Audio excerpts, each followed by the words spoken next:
15 जून 2020 की उस ठंडी रात लद्दाख की गलवान घाटी में बहती नदी के ऊपर सिर्फ बर्फीली हवा नहीं चल रही थी, इतिहास करवट ले रहा था। अंधेरे में खड़े सैनिकों को शायद अंदाजा भी नहीं था कि कुछ ही घंटों में जो होने वाला है वो भारत चीन रिश्तों की दिशा हमेशा के लिए बदल देगा। ये कहानी सिर्फ एक झड़प की नहीं है, ये कहानी है उन घंटों की जब दिल्ली में बंद दरवाजों के पीछे देश की सबसे कठिन रणनीतिक बहस चल रही थी। मई 2020, दुनिया कोविड महामारी से जूझ रही थी, सीमाएं बंद थीं, शहर शांत थे, लेकिन हिमालय की चोटियों पर हलचल बढ़ रही थी। सैटेलाइट तस्वीरों में कुछ असामान्य दिखने लगा था। लद्दाख के कई सेक्टरों में चीनी सैनिकों की मौजूदगी बढ़ रही थी। टेंट, वाहन, अस्थायी ढांचे, सब कुछ धीरे धीरे दिखाई देने लगा। शुरुआत में इसे सामान्य सीमा तनाव माना गया। भारत और चीन के बीच सीमा पर टकराव नई बात नहीं थी। दशकों से दोनों सेनाएं आमने सामने खड़ी थीं, लेकिन इस बार कुछ अलग था। गतिविधियां ज्यादा थीं और दूरी कम। दिल्ली में फाइलें तेजी से घूमने लगी। सैन्य रिपोर्टें, खुफिया इनपुट, सैटेलाइट इमेजरी सब एक ही दिशा की ओर इशारा कर रहे थे। LAC पर स्थिति बदल रही थी। फिर आई 15 जून की रात। गलवान घाटी, ऊंचाई लगभग 14,000 फीट, ऑक्सीजन कम, तापमान 0 से नीचे और सामने 2 परमाणु शक्तियों की सेनाएं। दोनों देशों के बीच समझौता था, सीमा पर गोली नहीं चलेगी। लेकिन उस रात गोलियों के बिना भी युद्ध जैसा दृश्य बनने वाला था। रात गहराती गई। बातचीत के लिए गए भारतीय सैनिकों का सामना चीनी सैनिकों से हुआ। जो होना था वो अचानक और बेहद हिंसक तरीके से हुआ। पत्थर, डंडे, कील लगे डंडे, अंधेरे में चीखें गूंजने लगी। सुबह तक खबर दिल्ली पहुंच चुकी थी। भारत ने अपने सैनिक खो दिए थे। देश स्तब्ध था।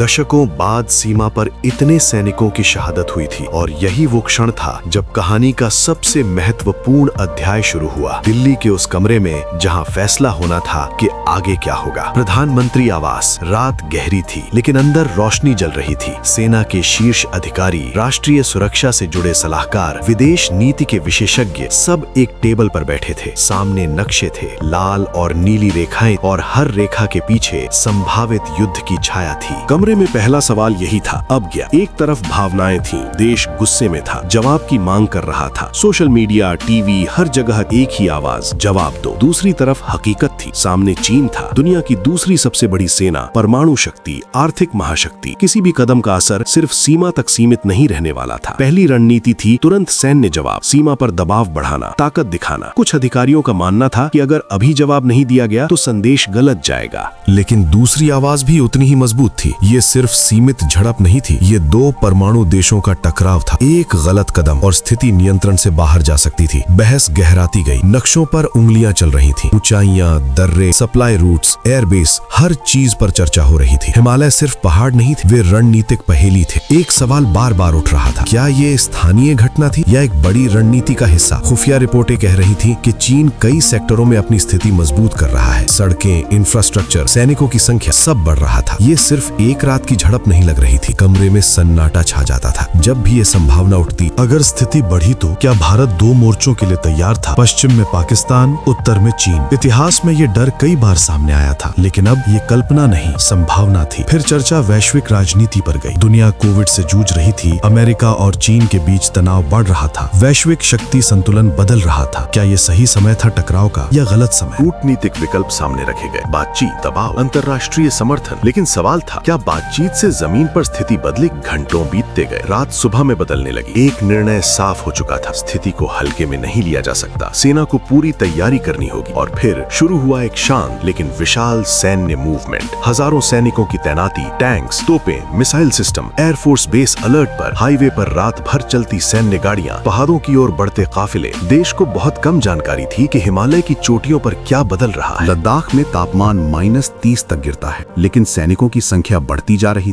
अस्थायी कैंप स्थायी बनने लगे। सर्दियों के लिए तैयारी शुरू हो गई। ये संकेत था स्थिति लंबी चल सकती है। दिल्ली में बैठकें जारी रहीं। हर दिन नए इनपुट आते, हर दिन नई रणनीति बनती। एक और सवाल उठने लगा, क्या ये सिर्फ सीमा विवाद है या शक्ति प्रदर्शन? इतिहास सामने रखा गया। 1962 की यादें, अक्साई चिन, अरुणाचल, पुरानी गलतियां, पुरानी सीख। इस बार गलती की गुंजाइश नहीं थी। फिर आया आर्थिक पहलू, व्यापार, निवेश, सप्लाई चेन। चीन भारत का बड़ा व्यापारिक साझेदार था, लेकिन अब सवाल सिर्फ व्यापार का नहीं था, विश्वास का था। क्या आर्थिक कदम उठाए जाएं? क्या इससे संदेश जाएगा? कमरे में हर विकल्प की कीमत थी। सैन्य कार्रवाई, युद्ध का खतरा, कूटनीति, कमजोरी का खतरा, आर्थिक कदम, वैश्विक असर का खतरा। हर रास्ता जोखिम से भरा था, लेकिन समय रुक नहीं सकता था। धीरे धीरे रणनीति आकार लेने लगी। एक संतुलित रास्ता, ताकत भी दिखानी है और युद्ध भी नहीं होने देना है। सीमा पर तैनाती जारी रही, बातचीत के चैनल खुले रखे गए, कूटनीतिक दबाव बढ़ाया गया, अंतर्राष्ट्रीय मंचों पर संदेश दिया गया। लेकिन सबसे कठिन काम था लंबी तैयारी, क्योंकि अब ये साफ था स्थिति जल्दी खत्म नहीं होने वाली। सर्दियां आ गईं, लद्दाख बर्फ में ढक गया, लेकिन सैनिक